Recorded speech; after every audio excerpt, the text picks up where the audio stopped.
But at the same time, the taste of freedom was so delicious. Like, I don't know how to explain it to you, but I just felt really free. I think it's because I finally did things for myself, because I've always considered other people's feelings and what other people thought. I just didn't want to do that anymore, because at the end of the day, I'm the one that's experiencing it. I don't want to resent further or suffer, you know? This is my second year of freelancing, and not to be dramatic, but I feel like it has changed my life tremendously. So I've worked in 9-to-5 jobs before, and prior to diving into this whole freelancing life, I was working in a creative startup agency and I was a social media manager. You know, it wasn't the typical 9-to-5 sitting in a cubicle type of culture. I was definitely working from home before working from home became a thing. We did content shoots for various clients from different industries. You know, I got the opportunity to travel, meet a ton of different people, and it was just really fun and I really enjoyed it. And there were definitely ups and downs, especially when you've stayed somewhere for a little over 6 years, I think almost 7 years. Looking back at it now, I'm just grateful for that season of my life. However, when you stay in a place for so long, you do feel like you want a change, especially when you feel really stagnant with your growth. I definitely felt a void, like something was missing and I wasn't fulfilling my own cup. And the more I ignored the feeling and suppressed it, the more frequent the feeling came up. And that's when I started to dread going to work. And little by little, it just adds up. And the worst thing happened, which is I had resentment. And that is the last thing that you would want to happen to you in work, in your personal relationships, in anything. I'm going to be honest, I'm not a confrontational person at all. I am a recovering people pleaser. So even bringing up a conversation to say that I want to leave is really hard for me. But eventually I took that leap of faith, as cliche and cheesy as that sounds. It was a really big fear of mine to leave and do something completely new all by myself. It's kind of like being in a relationship where you are so dependent on the person for like 6-7 years, and then you decided to part ways and you have no idea how to do things on your own. And I kind of felt that way. I was scared, but I knew that the other side of fear is a place of growth and I needed to go there. I decided, you know what, I'm going to listen to my gut and finally take the leap and make decisions for me. When I left, it felt like a huge relief, like as though this heavy weight has been lifted off my chest and I felt free. I felt sad, but yet I felt free. And then I remember taking the bus back home and I started crying because it was just something so emotional. Like, I never thought the day would actually arrive. I've always thought that, you know, I would stick by the company, but things changed and I wanted growth. I decided to make that decision. I had no idea what I wanted to do. I had no backup plan. I had no savings. But at the same time, the taste of freedom was so delicious. Like, I don't know how to explain it to you, but I just felt really free. It's not like, oh my gosh, I'm in a prison, oh, break me free. I think it's because I finally did things for myself and I did not for a moment think about, oh, what's gonna happen with other people? Because I've always considered other people's feelings and what other people thought. I just didn't want to do that anymore, because at the end of the day, I'm the one that's experiencing it. I don't want to resent further or suffer, you know? So at this point, I had no idea what to do, but I was already posting on my social media account. I was documenting my health and fitness journey. I was posting fitness content. I just loved fitness. So I decided, you know what, let's just maybe dive into personal training and maybe get like a cert, and then I can do online coaching as a career for a start. But deep down, I knew that it wasn't what I wanted to do. I only thought of that because I felt like it's the right thing to do or something that I should have done. But I knew that if I actually went that route, I just wouldn't be happy, because even the thought of it back then, I was just like, no, that's not what I want to do. Like, why am I even thinking of that? So because I do come from a social media management background, I have picked up a couple of skills that's related to content creation, video editing, content generation, how to do a storyboard. And one of the skills that I really decided to hone is definitely video editing. I knew that I wasn't great at it, but I knew that I was decent at it. I initially picked up long form video editing because I wanted to post vlogs on my YouTube channel back then. I edited videos here and there for work. but I never really fully sent it, if you will. So during the pandemic is when I fully utilized my video editing skills because I signed up for Fiverr. At the point of time, during the pandemic, we literally had nothing to do and I was struggling financially. So I figured, fuck it, let's just sign up for Fiverr, which is a freelancing platform, and just see what happens. I remember offering like video editing services and also UGC, which back then I had no idea it was called UGC. I think in my gig, I just put like, I will create videos for your beauty items, something like that. I remember I was targeting like the beauty niche just because I've had videos of myself reviewing beauty products, doing makeup tutorials, swatches, stuff like that. So I figured it was just easier that way. I was charging like super cheap. I think about 25 USD for a long form YouTube video. That's like a bang for your buck, okay? I started getting inbounds from clients from all over the world, which I thought was really exciting, and I didn't take it seriously. It felt like monopoly money in a sense, like, oh,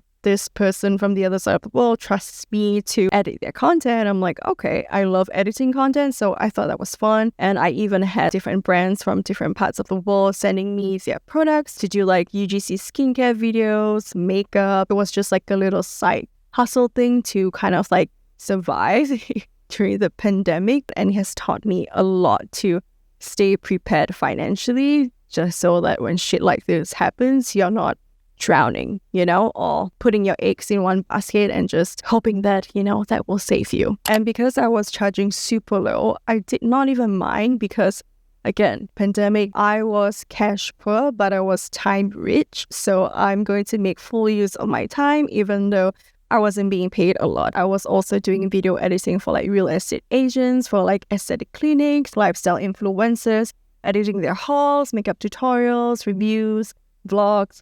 And it was just really interesting for me because I am based in Singapore and I've managed certain influencers before and seen how they do their content. So when you see people from like different parts of the world and how they plan and strategize and want their content to be edited, I just find it really fascinating. You also learn how you yourself can implement whatever you just learned to other aspects of your creative work. So when the pandemic cooled down and things were starting to get back to normal, I didn't really pay attention to Fiverr because, like I said, it was kind of like a side hustle thing. But the reason I mentioned Fiverr is because it's going to play a huge part in my freelancing journey. So after I left my job and I did not know what to do, I decided to build my own portfolio. And in my portfolio, I decided to put all of my video editing work that I have done and also UGC. So this is when I discovered the world of UGC because I see them popping on my TikTok page, on my Instagram page. So I figured since I have experience in it before, why not just lean into it and make a portfolio, including my video editing work, and just see how it goes. So I revisited my Fiverr profile and I utilized it. And surprisingly, I had inbounds coming from different people. And I was also playing around with my social media content. Like I said, I was posting content on there. And one day a social media app approached me and asked, if I wanted to create content for them and post on the app, and they would pay me. I think it was about like $700 per month if I produce like 15 posts, if I'm not wrong. I mean, when you think about it now, that's pretty low. But for someone that has no plan at all, and to me, any financial opportunities that came my way at that point of time, I was like, okay, let's just do it. And I loved creating content anyway, so I didn't mind doing it. I saw it as building my personal brand, but also still getting paid to do it. It went for about 3 months and they decided to end it, which was fine because the moment they ended it, I received an inbound from a client on Fiverr that was like, hey, we are a CPG brand. Can you help us to create content? We'll pay you like $500 for I think like 12 postings a month. And I was like, okay, cool, I'm set. I remember at that point of time, I was kind of like refraining myself from accepting it just because I had to do certain content that I would have never done for my own personal account. Also, I had this fear of like, oh, what if, someone I knew stumbled upon that brand's account and see my face doing, all these like trending reels and stuff. But I'm like, who cares? At the end of the day, whatever you do, people are gonna talk. So let them see. And I just decided, okay, you know what? I'm just going to take up the gig and we'll see how. I don't even think that was like a contract. We kind of just like agreed and, took it off the Fiverr platform and just emailed back and forth. And that's when I had my very first client for content creation, which was really fun. I remember just over-delivering it, even though the price was low, but I just wanted to impress. And for some reason, after that, I started receiving like warm inbounds in Fiverr from clients that wanted to pay me high ticket prices. And I know that Fiverr always get a bad rep for like, oh, only cheapskates are there. People are gonna lowball the shit out of you. Like, trust me, I've experienced it where people want to negotiate and just lowball the crap out of you, but don't sleep on it. There are gonna be clients who are willing to pay high ticket prices. So yeah, it kind of just like snowballed for me. And the client that only paid like $500 for content creation, eventually after a couple of months of working together, they wanted me to become their social media manager for their account. So I was like, okay, great. So it went from like 500, I believe, to, I think I charged them like 2,200, which honestly I was shitting in my pants. But thinking back, I feel like I should have charged more because the deliverables was insane. It was a lot for just that price. That experience itself has taught me that, you know what, I am capable of doing things and people actually trust me to lead their brand with content and they actually see value in me. In my first year, I had a lot of client work and I was making really good money as compared to before, but I was drowning in client work. And that's when I realized that I need to learn how to set boundaries and not say yes to everything, because besides doing, social media management for clients, content creation, and video editing, I was also accepting gigs of becoming a talent in front of the camera where brands used me as a talent for their social media content. That definitely helped me step outside my comfort zone, and I've actually learned how to like myself in front of the camera, which sounds really odd when you think about it, because I'm the type of person that is always behind the camera when it comes to, doing work, right? Like I would shoot the clients, I would shoot the content, but being in front of the camera where I have to be the subject of the content, it feels different. And I've had to learn how to smile and look cheery in front of the camera, which felt really weird and odd, but I really enjoy it. I think I got used to being comfortable in front of the camera. I've learned to be more confident and secure with myself. In the back of my mind, I keep thinking like, oh, people from 10 years ago will see the video and think, oh, she's doing this now? Like, why is it that I always think that people are saying negative things when I don't even know what they're saying? But also, even if people are saying things, why the fuck do I care? So I think that's why I was really hesitant to share like the behind the scenes on my own social media account, which was really weird when you think about it, because I don't even have a huge following. And because I was doing a lot of those things, I was drowning in client work and I had to step back and think about, how can I make this work? Because if you're not free in freelancing, instead of having 8 clients, you actually have 8 bosses when you look at it that way. So I really had to step back and think about how do I scale down and make myself sane, because I remember going crazy that I have a lot of content to edit and a lot of content to plan and shoot for my clients, that I was just like, this is not what I actually want anymore. Like, it's not fun anymore, because I just didn't know how to manage properly. Like, even one time I decided to hire my niece for a while so that she can help me with like content shoots. It's just not something that I want to take up so much of my time. When I decided to take a step back and figure out how I can scale down my client work, I was also working with an agency who I helped with various of his clients to, create content, shoot them, edit them. And he actually proposed to me to be a partner for his agency. I was kind of shocked when he proposed that, just because I wasn't expecting it. But at the same time, it was a moment of realization, kind of like a validation, I guess, that, oh, I actually can do things. Like, I am capable of doing things. It's either I, become a partner in that agency and we go all out and I just, forgo all of my current clients that I have, or I don't take that path and, figure out to find clients that align with me, that I can work with them. That was a difficult decision to make, because I knew that if I decide to become a partner in an agency, financially it'll be really comfortable. But it also took me back to my previous work experiences where I feel like I'm just being handed a path and I'm just supposed to go through that journey, even though I don't really want it. And I realized, you know what? I'm not going to accept things just because it just seems convenient and easy. I've done that so many times in my life, and not just in work. And the thing is, if you want to see change in your life, you have to do different things. You can't do the same things and expect different outcomes, I decided to turn it down. I'm kind of proud of myself for doing that because the old me would have just been like, okay, let's go. So the one thing that I definitely gained from freelancing is not just, working with different clients, but also forming relationships with them. I remember working closely with an online educational coach, and it was definitely eye-opening because she was creating masterminds and courses. And the thing is, I've always seen, people in that sort of career path through, Instagram and TikTok, and you see them making bank. You know that it's possible and it's there. But when you actually work closely with someone in that area, it just kind of like opens up so many possibilities and opportunities, right? It's really rare to find people that you can vibe with and have a conversation where they don't look at you like you're crazy, like, oh, that's completely impossible. Like, you want to do that? No, I don't think that's possible. But to have a conversation with someone that has been through the things that you are going through now, and you see them kind of like on the other side where they're like financially successful, it's just really cool to see that they have been through what you're going through right now.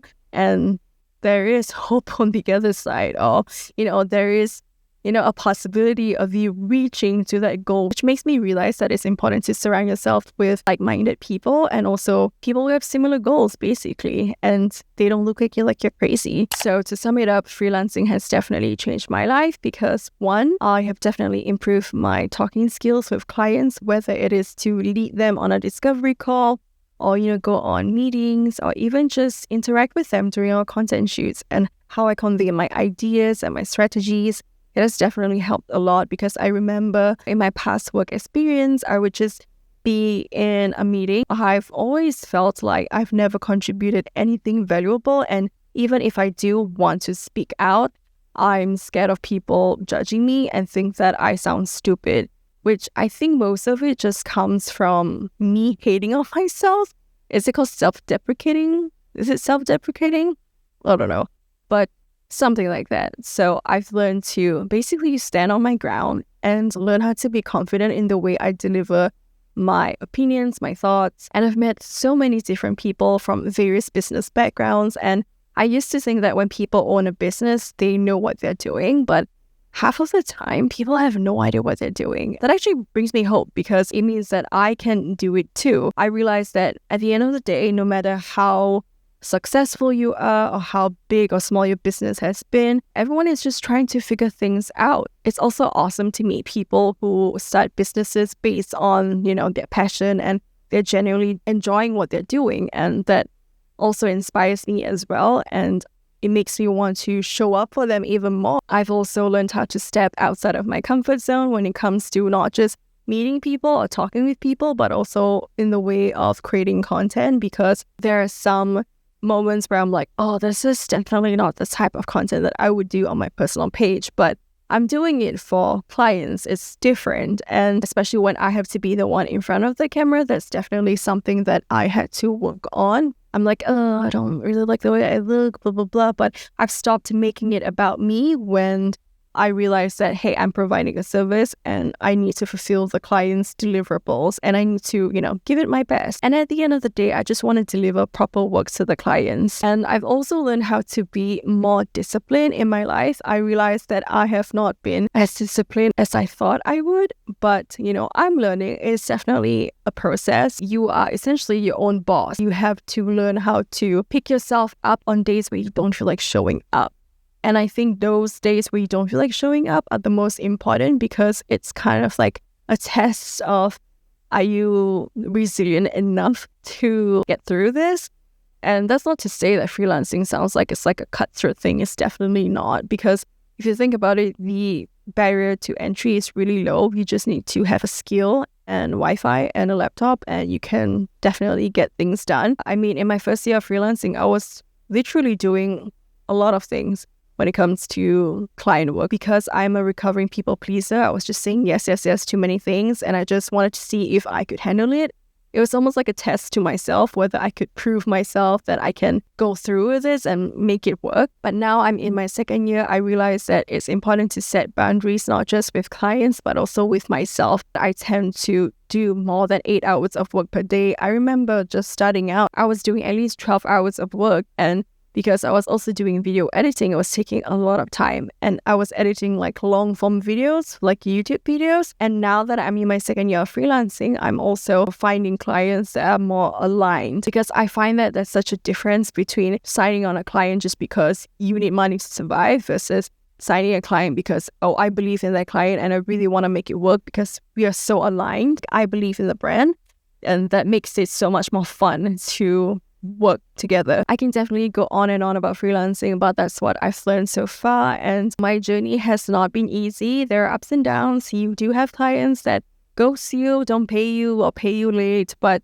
it's all part of the process. And whatever it is, I know that I have the choice to change things if I want to. And nothing is ever permanent. So if you're in a similar situation or you're struggling, know that you're not alone. There's so many people out there who are facing the same things. And I just want to make this YouTube video to kind of share with you my journey so far and hopefully inspire someone to take the leap to freelance. I'm not someone who makes 6 figures a year. Not yet though. I do want to achieve that, but I hope that this video in a way will inspire anyone who's watching this. Just remember that you're not alone and you are capable of doing hard things. So yeah, if you've made it this far, thank you for watching this video, and I'll see you in my next one.